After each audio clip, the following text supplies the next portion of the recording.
Welcome to the SEN Show, the show that inspires, informs, and educates. My name is Whitney Johnson, and today we are here at the Aladdin Turkish restaurant. Now, we're going to be talking about an upcoming award scheme, and we have a distinguished guest here who is going to help us understand what the whole event is going to be about. So let's go for this quick commercial break, and when we come back, we're going to have a good discussion.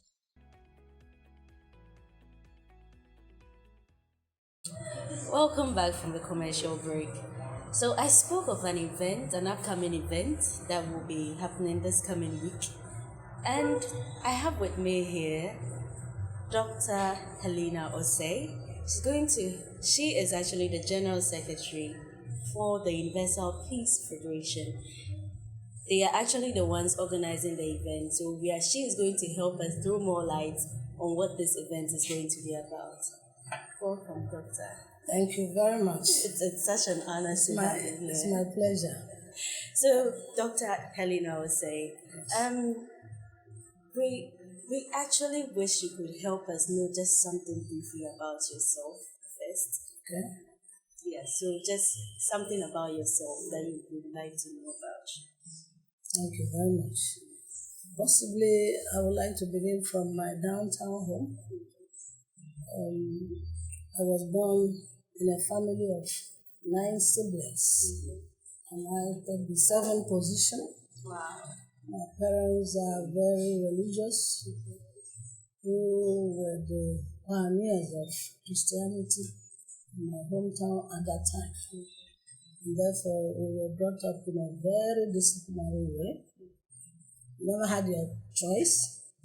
You never look at what is not yours. And I remember in those days when they come back from school with something like a pen or pencil, my mother would check your bag and say, "Where did you get this from?" And because you don't want her to know, then you will simply say, "Oh, a friend gave it to me." Then she will tell you, "Let's go." No matter what she's doing, she'll take you back to school to go and identify the friend who gave that to you. So eventually, when you realize that it's not a friend who gave to you, maybe pick it on the road. Then when you get there, you stop. And eventually, you understand that nobody gave to you. You pick it from somewhere, and you have to put it back there. So that's the kind of family I grew up. Yeah, very extremely. So, and in those days, when children are naughty or misbehaving, their parents will bring them to my house for my parents to correct them for a period of time. When young men get married, they'll bring their wives to my home for my mother to give education, at least for 2-3 months. Yeah, I happened to attend my educational career in Nigeria, though not very easy. Though I was born in a family of 9, my 2 siblings were not there, I didn't meet them. But it was very difficult for a couple who were like peasant farmers to raise up 7 children, put them all through schools. But they did their best to see us through. Sometimes we break on the way, sometimes we continue. But we were able to go through. And I finished, I started working in the federal government setup. And I worked for about 17 years. It was during that period that I met this movement in 1986. And I had so much passion because I grew up, even though I grew up in a family of large people, I never associated. I could remember that always I isolate myself. I had a great passion for everything. I sometimes remember my mother, they used to call me mother of children. So one day I asked my mother, when you were younger, you always sit among the children and you say, when you grow up, you are going to pick all the kids they throw in the gutter. Because in those days we hear that somebody had a child and throw in a gutter or in a pit. My mother would say that you always said, you are going to pick these kids and build a house, put all of them there and raise them for God. My mother told this kind of story. I had so much passion for everything. When something is not going well, I wouldn't speak up, but I could sit at a corner and lament over it and then try to think of why is this like that and why is that. So it was based on this kind of there were a lot of questions in me about God, about humanity, about the suffering, and so on and so forth. And that was how one day I visited someone in another state, and I picked a textbook, the stuff that the teachings of our movement had been publishing. So I picked and I read through the content. And then I was seeing those questions that were me, about God, about humanity, about injustice, so I read the content. I said, wow. So I went and asked the person, can you lend me this book so I can take it away and then read through? He said, oh, you can have it. So where did you get it? He said, oh, my cousin who came from UK gave to me. But even himself did not know the value. I took the book away and I read it within 1 month. And I realized that, okay, it has to do with a religious body. And I started searching for the body. It took me about 3, 4, 5 months. Finally, I got to know where they were in that city. That's how I joined. And then I worked from 1986, 85 until 1991. The passion was very strong in me. I needed to leave my job and then go in full time. I put up my resignation paper and I submitted to my boss. The question the lady asked me, are you crazy? I said, no. So what is the problem? I said, I want to join this movement because I have a lot of passion. And because of that, I'm not fulfilled. I don't feel fulfilled to remain in this government where people tell lies, where they falsify things and so on, things that go on in the ministries. I said, the longer you keep me here, you kill my mind. So I want to leave. I didn't even bother to collect gratuity or whatever, so I resigned. And that was the time when my news went to our headquarters in Lagos. They sent for me. And then I went. We had to go through a series of lectures. 2 days, 7 days, 21 days, 40 days. I went through all in a couple of 3 months. And so they decided, okay, they have to include me among the missionaries that will go outside for further training. And so we were sent to Korea, South Korea, in 1990.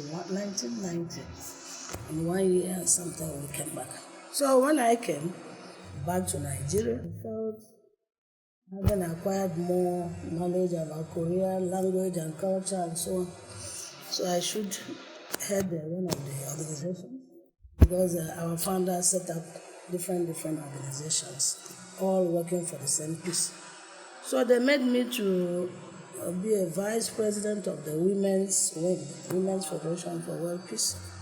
That was what I was handling until finally, maybe somewhere you must have heard about our mass wedding. Mm-hmm. Through our mass wedding, I then got married to a Ghanaian. Wow. Okay.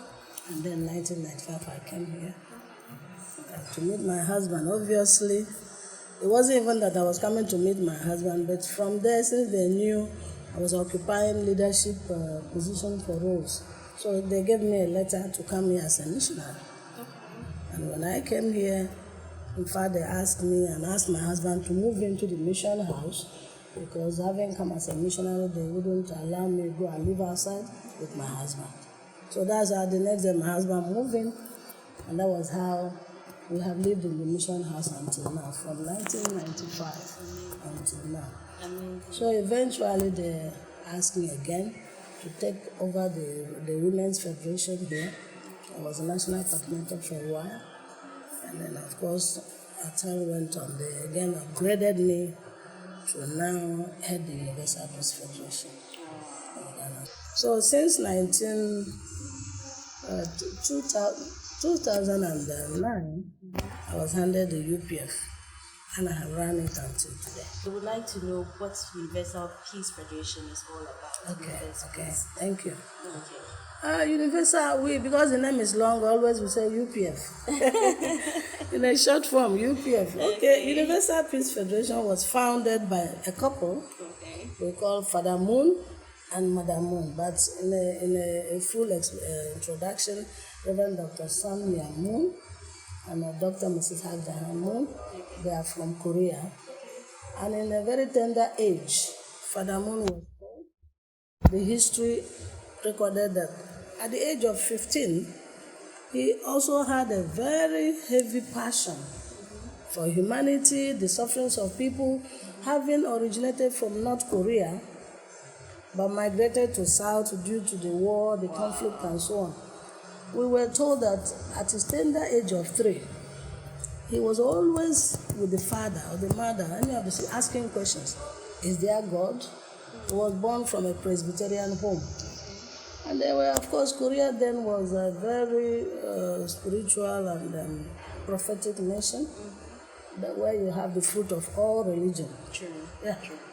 And so he will ask the parents question in the Sunday school. They teach us that God is love, God is kind, God is our parent. But why is it that there are people who are brutally killing the others? Having come from the north, he couldn't understand why people are wicked, why there is conflict, why there is so all the time he was asking questions. And many a time the sisters would just scold him, but he would then leave the house and go to the mountain and begin to pray. So this is what he did from the age of even 3. You cannot imagine a child of 3. So many a time they'll be looking for him, and finally the grandfather, they dictated that he's always going to that mountain. And so they will go there and find him late at night. He had fallen asleep. Every time it was like that. So at the age of 5, he could hear. He could hear voices. At the age of 7, 8, he could look at you and then just tell you your destiny. 7 years of your past, 7 years of your future. You can read your lineage, your line, and you can tell the 7 generations back what your ancestors did, wrong or right, your merit of age. He will look at you. So we were told that in those days in Korea, parents go to the family. When their young ones want to engage into marriage, they will go there and request for the parents to bring him. Because as a young boy, he could be playing ball, he could be playing around, but they bring him. Please come, young man, come. These people want this and that and that. Can you say something to them? And you just sit quiet. He doesn't pray. He doesn't look at your palm. Just look at you and you say whatever. You can tell them, don't get married. If you get married, your first or second, third generation, they are becoming so havoc. You are not meant to marry. Okay. Yes.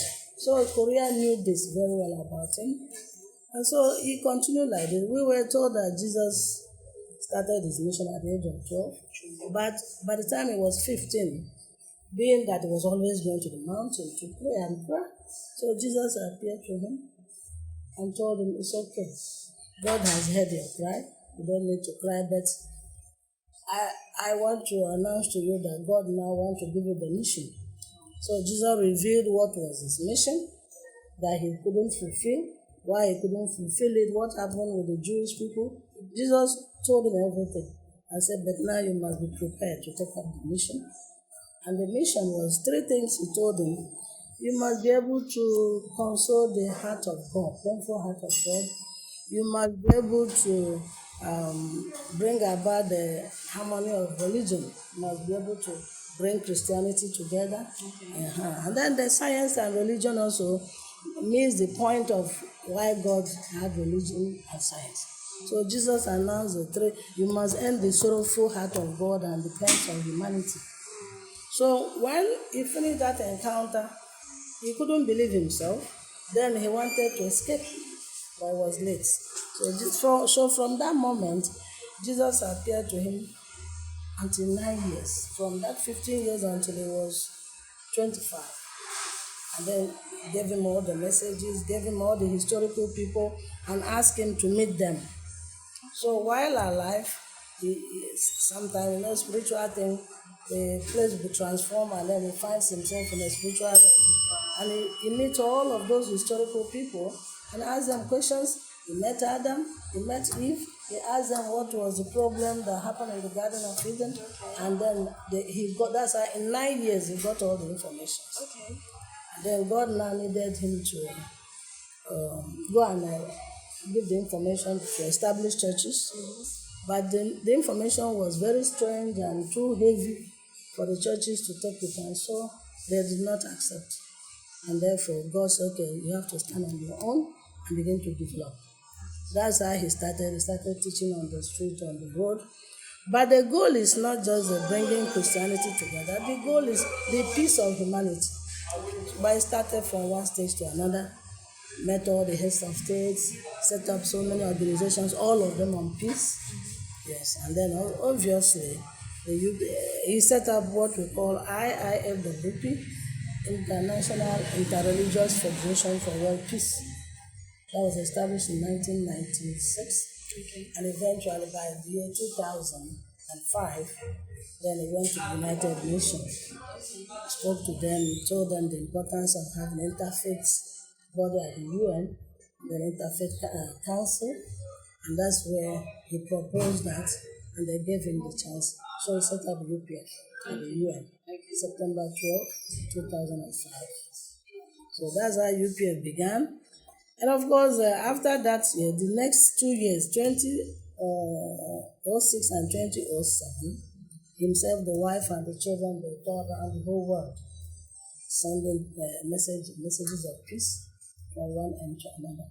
And that was when now they started stabilizing the branches in various countries. Yes. So it's not a church per se. No, a global organization of people of all classes. It can be religious, even if I was telling somebody last time that even somebody like Peku Bonsa, everybody needs to be restored.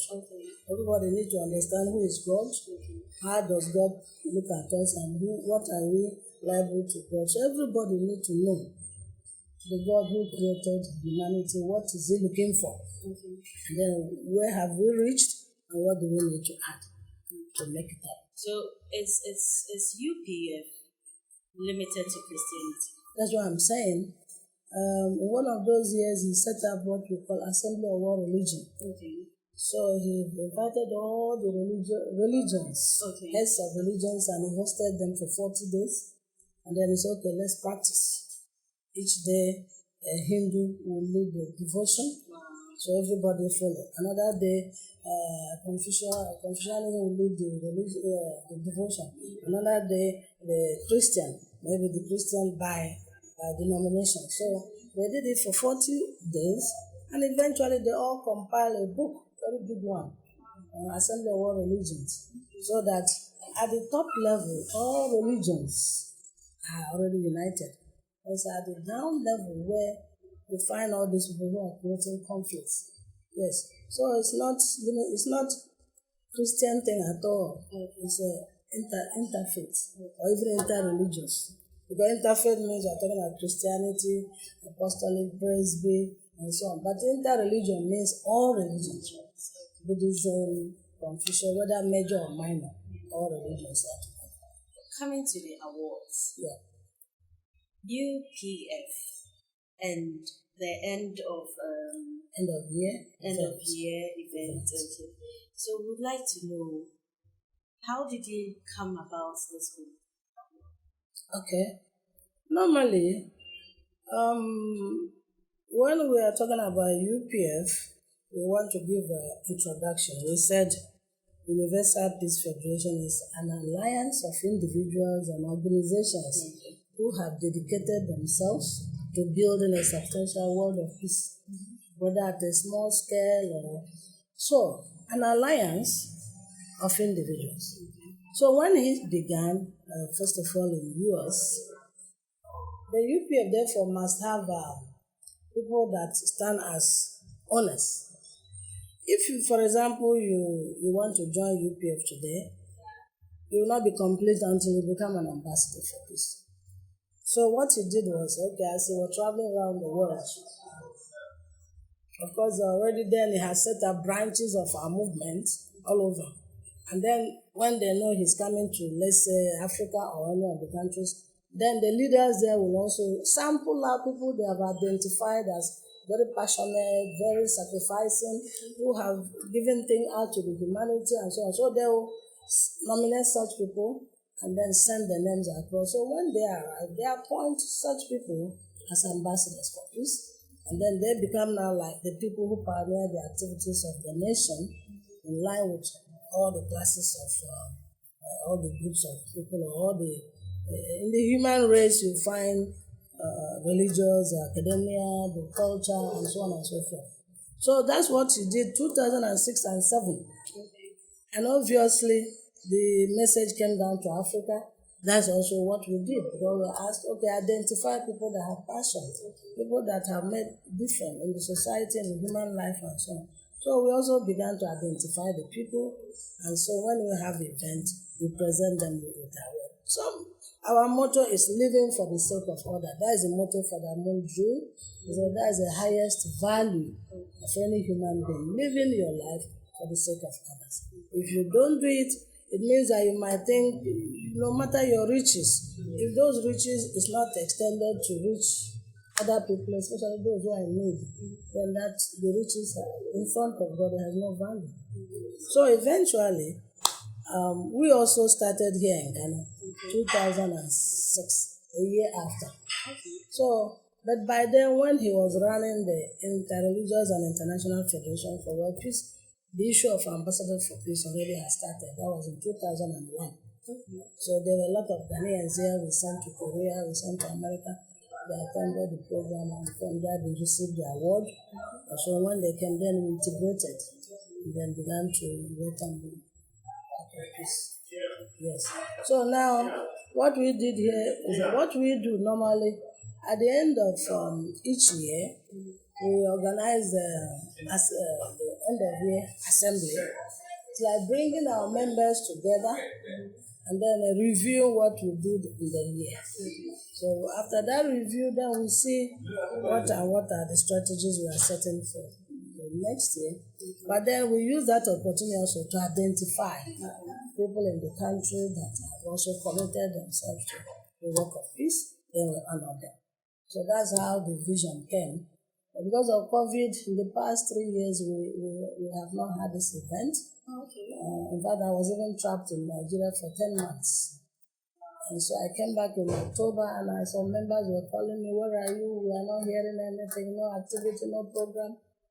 Obviously, we couldn't still do anything last year. We tried to have a program in December. A lot of them who are Reverend ministers said that they are going for Christmas and so on. So we shifted it to this year.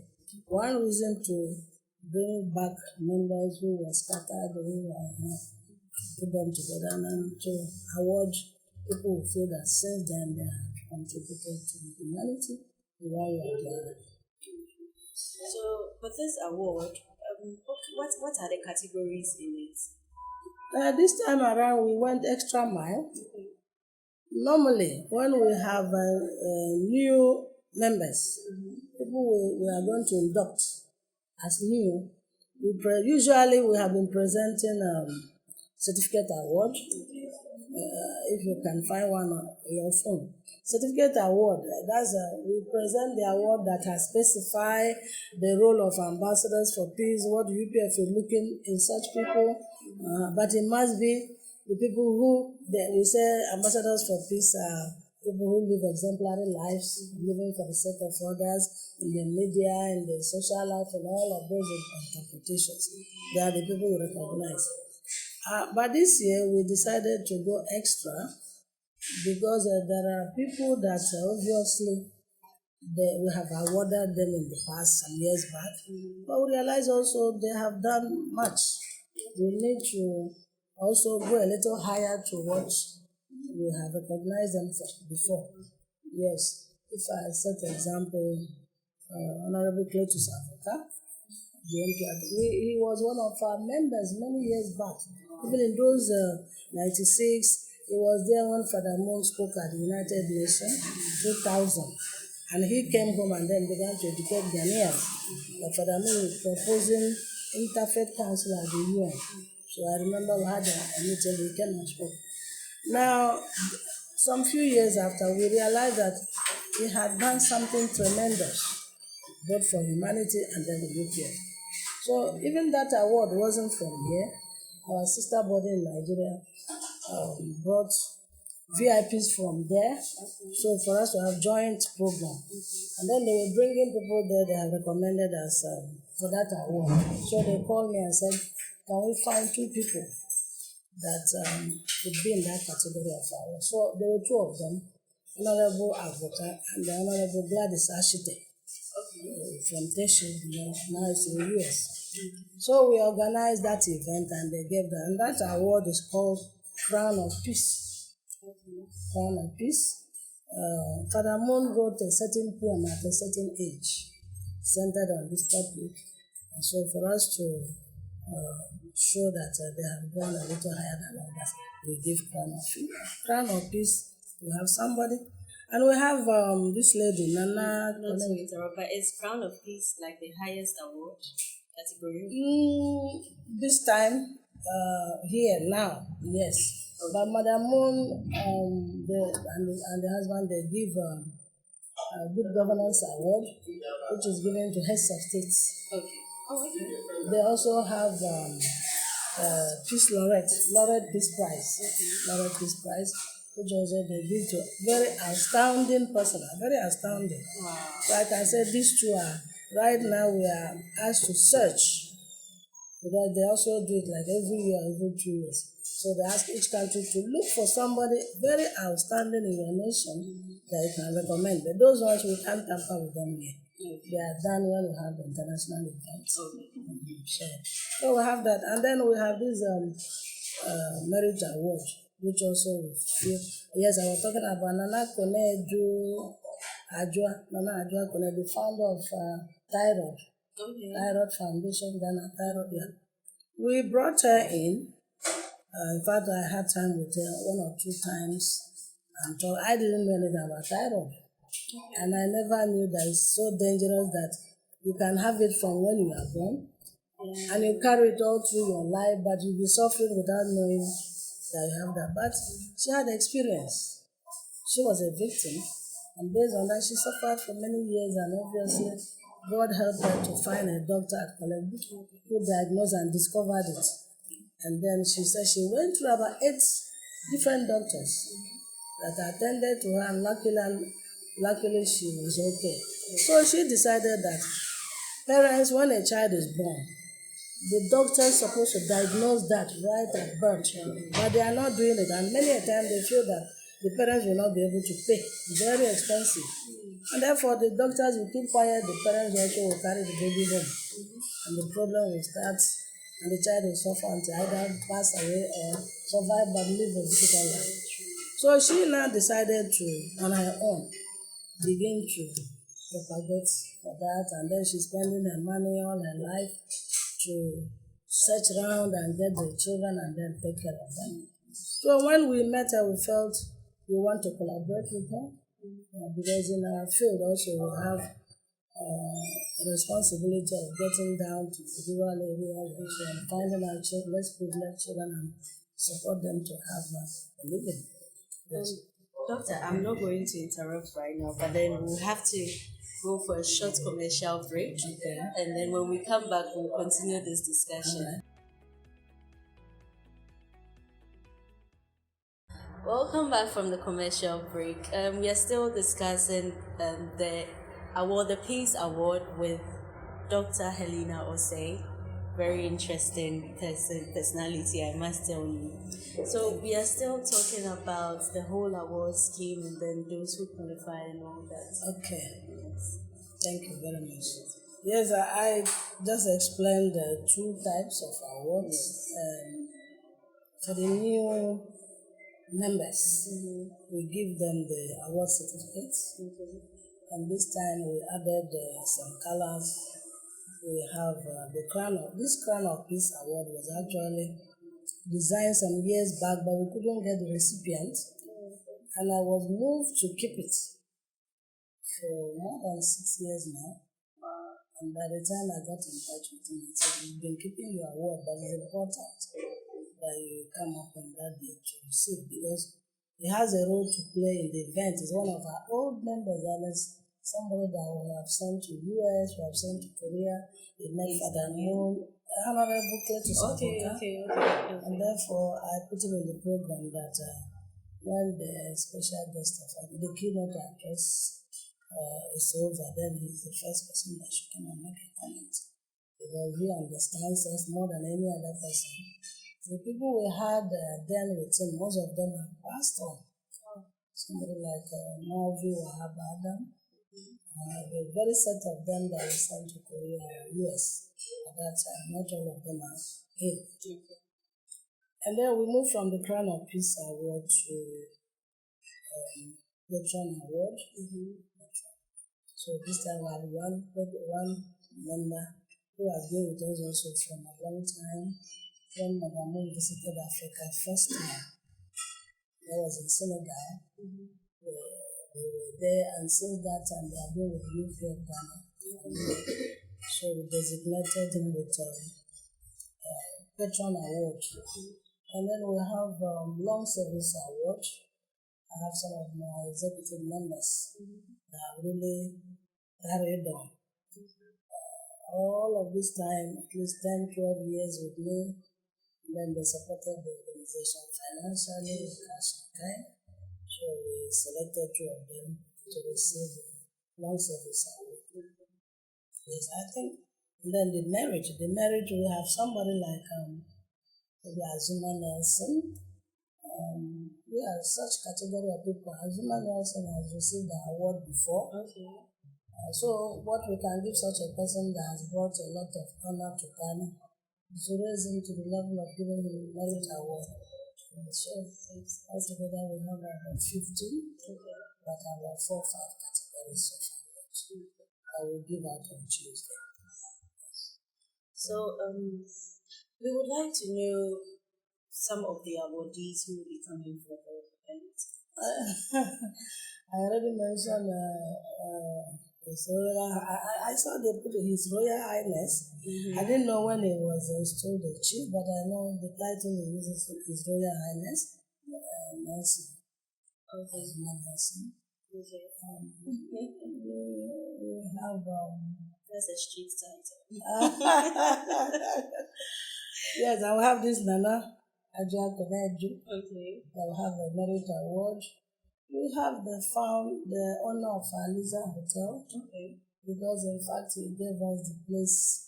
The hall was the range of $1,500 that he released, offered the hall to us to use free of charge.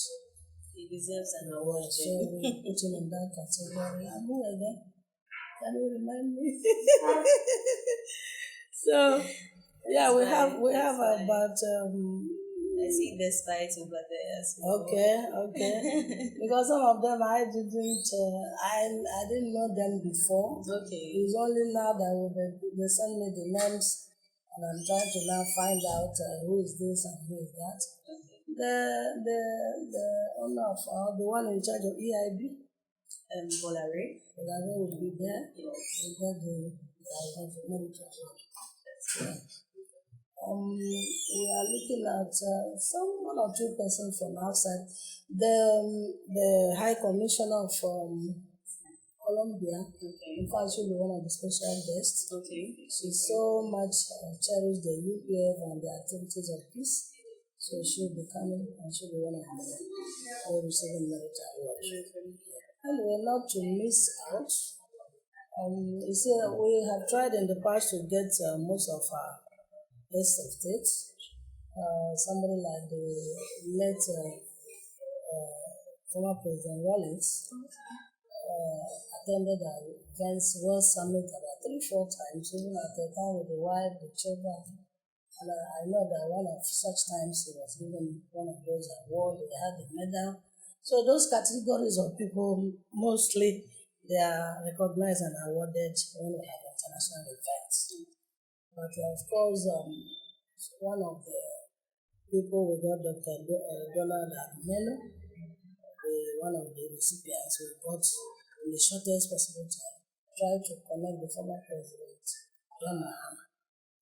We just want to hope that we will make it, yes, so that it's also included as one of those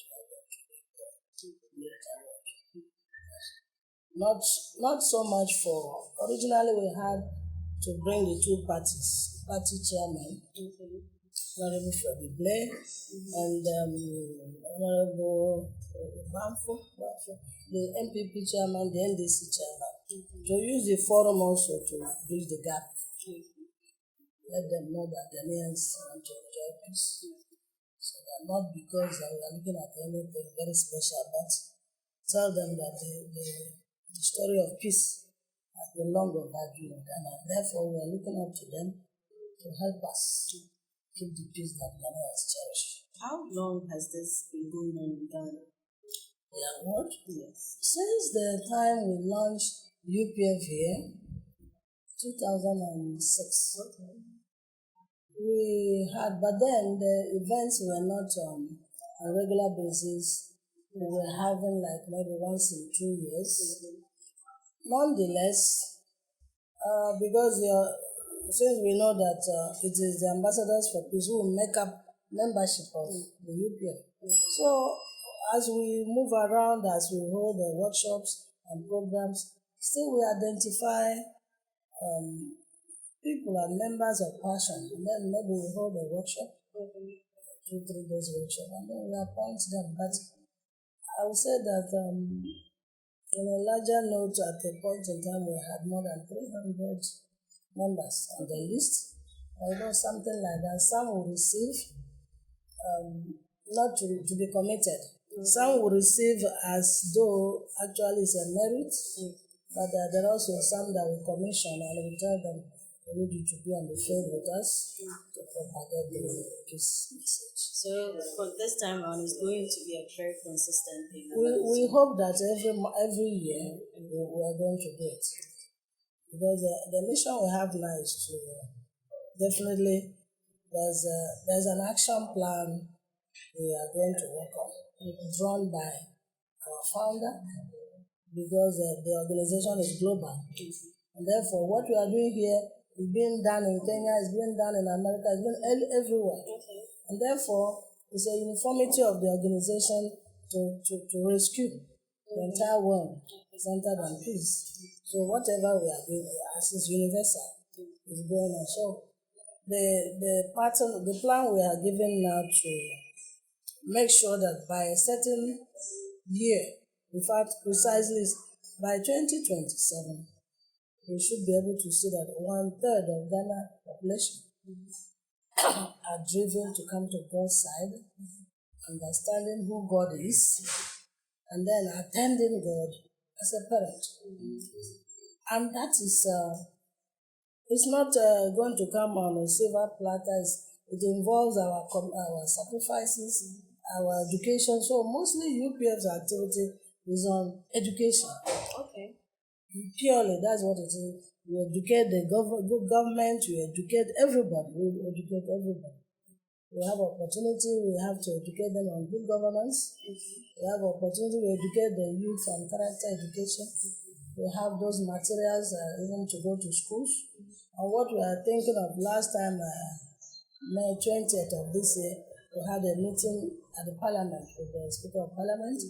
And I presented the material that this is a material, though it's universal, but that's what the nation needs. The kids from 6 years, primary 1, need to use it until SS3.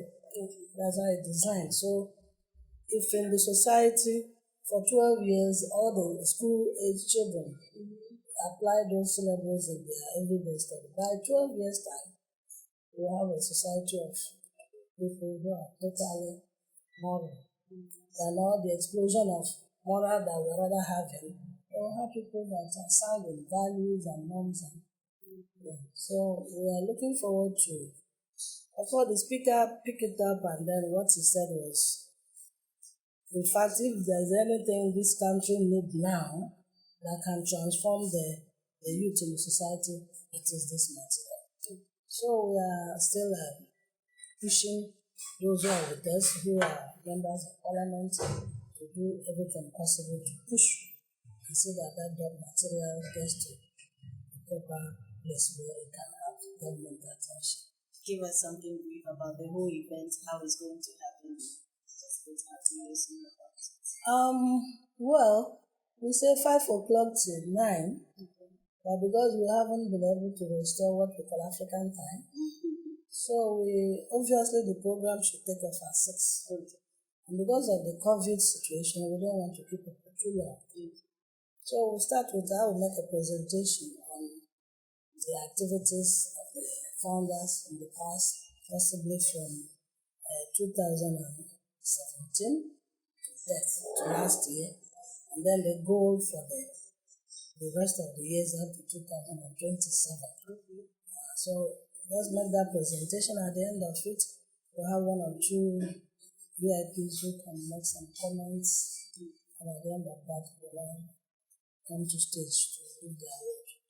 Of course, we expect that if the Speaker of Parliament comes, he will be the keynote speaker. If he doesn't come, I understand he said he'll send somebody. If he doesn't come. So we wouldn't like to take it so long, possibly 2 hours, latest 2 hours, 2 hours, 30 minutes.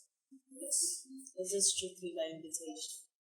Well, we didn't indicate that, but there's a problem we are having.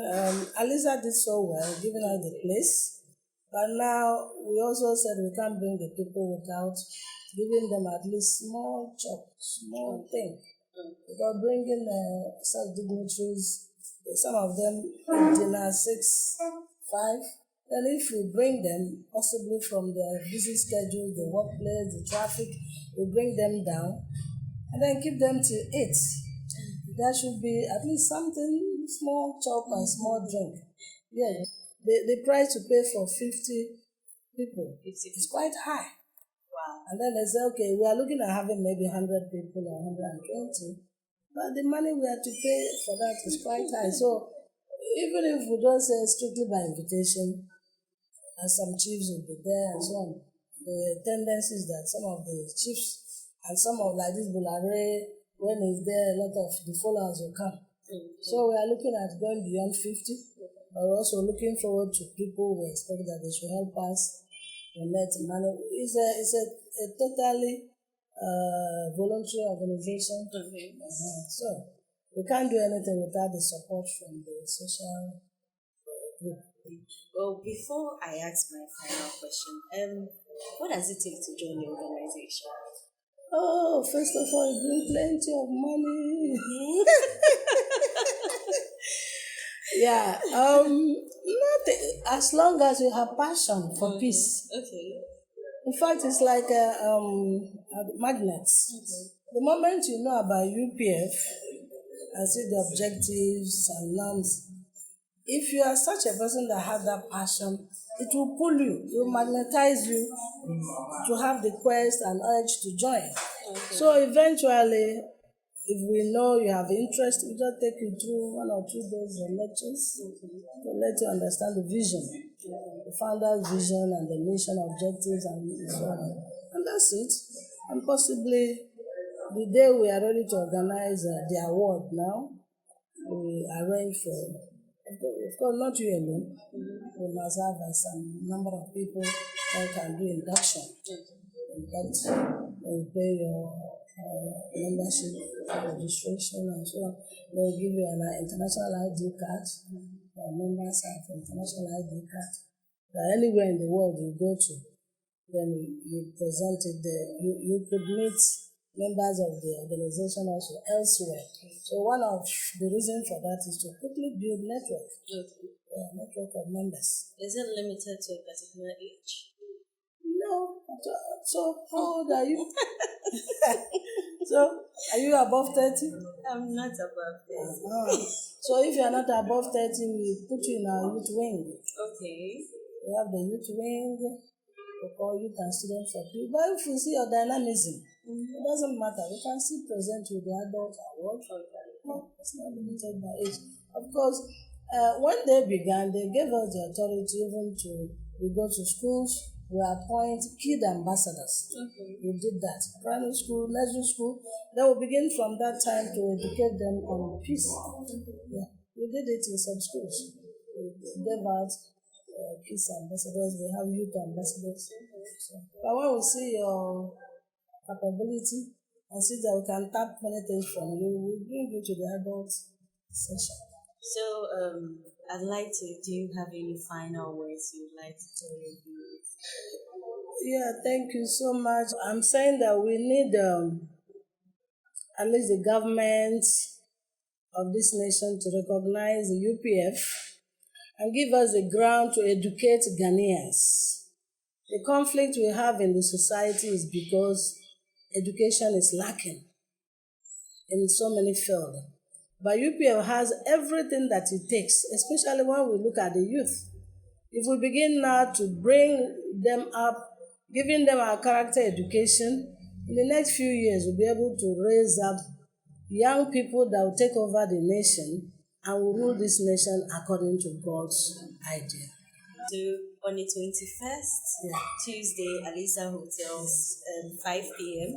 to 9 p.m. 9 p.m. Definitely will all be Sure. there. I hope you've been well informed with the help of Dr. Helena Osei about the upcoming awards scheme, end of year assembly, and Ambassador for Peace Awards night will be telecasted live on all our social media platforms. That is Facebook at SDM, Instagram SDM Ghana, YouTube SDM GHTV, and Twitter at SDM_GH.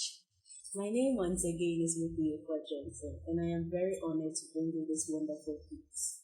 Stay safe.